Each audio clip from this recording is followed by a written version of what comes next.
People ask, well, when can I travel? I've got a big trip I want to do this summer. Well, typically it's not the hip that's going to get in the way of the travel.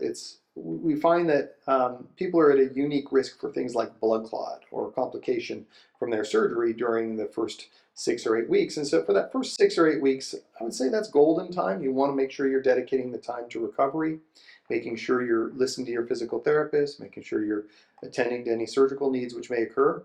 Beyond 6 weeks, typically people are able to travel. Now, there may be a role for giving somebody a blood thinner for travel if they're going to be going intercontinental or transcontinental. This might be as simple as an aspirin. It might be something more robust if somebody has a known history of blood clot.